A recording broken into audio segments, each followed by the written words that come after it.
Business സുഹൃത്തുക്കളോടും സംസാരിക്കുമ്പോൾ അവർ പറയാറുണ്ട്, നല്ല ബിസിയാണ്, നല്ല രീതിയിൽ ബിസിനസ് നടക്കുന്നുണ്ട്, പക്ഷെ അവസാനം മിച്ചമൊന്നും കാണാറില്ല എന്ന്. അപ്പോൾ ഞാൻ അവരോട് ചോദിക്കാറുണ്ട്, നിങ്ങളുടെ വാർഷിക വരുമാനത്തിന്റെ എത്ര ശതമാനമാണ് ലാഭമെന്ന് നിങ്ങൾ എപ്പോഴെങ്കിലും കണക്കാക്കാറുണ്ടോ എന്ന്. അപ്പോൾ അവർ പറയാറ് ഇല്ല എന്നാണ്.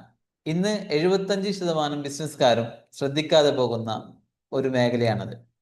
ഈ കണക്കെടുപ്പിലൂടെ നിങ്ങളുടെ ബിസിനസ് എവിടെയാണെന്നും എങ്ങോട്ടാണ് ഇത് പോകുന്നതെന്നും കൃത്യമായി മനസ്സിലാക്കാൻ കഴിയും. അതായത് നമ്മുടെ നെറ്റ് പ്രോഫിറ്റ് എന്നത് വാർഷിക വരുമാനത്തിന്റെ എത്ര ശതമാനമാണ് എന്ന കണക്കെടുപ്പാണിത്. നിങ്ങളുടെ വാർഷിക വരുമാനത്തിൽ നിന്ന് ഒരു വർഷത്തെ ആകെ ചെലവുകൾ കുറയ്ക്കുമ്പോഴാണ് നമ്മുടെ നെറ്റ് പ്രോഫിറ്റ് ലഭിക്കുന്നത്. ഈ നെറ്റ് പ്രോഫിറ്റ് എന്നത് ടോട്ടൽ ഇൻകമിന്റെ 5% താഴെയാണെങ്കിൽ നിങ്ങളുടെ ബിസിനസ് എപ്പോൾ വേണമെങ്കിലും നഷ്ടത്തിലാകാൻ സാധ്യതയുണ്ട് എന്നാണ് സൂചിപ്പിക്കുന്നത്.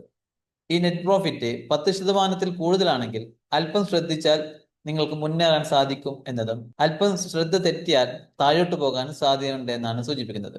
നെറ്റ് പ്രോഫിറ്റ് 20% കൂടുതലാണെങ്കിൽ നിങ്ങളുടെ ബിസിനസ് ശരാശരി, അതായത് ആവറേജ് നിലയിലാണ് എന്ന് മനസ്സിലാക്കാം.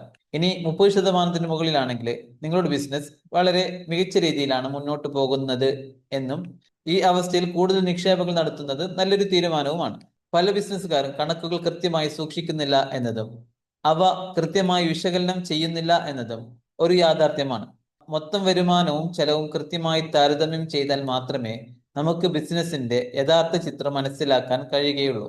നിങ്ങളുടെ ബിസിനസിന്റെ കണക്കുകൾ ഇപ്പോൾ തന്നെ പരിശോധിച്ച് യഥാർത്ഥ ചിത്രം മനസ്സിലാക്കുകയാണെങ്കിൽ അടുത്ത വർഷത്തെ കണക്കെടുക്കുമ്പോൾ നിങ്ങൾക്ക് ഇപ്രാവശ്യത്തേക്കാൾ ഉയർന്ന റിസൾട്ട് ലഭിക്കും എന്നത് ഉറപ്പാണ്.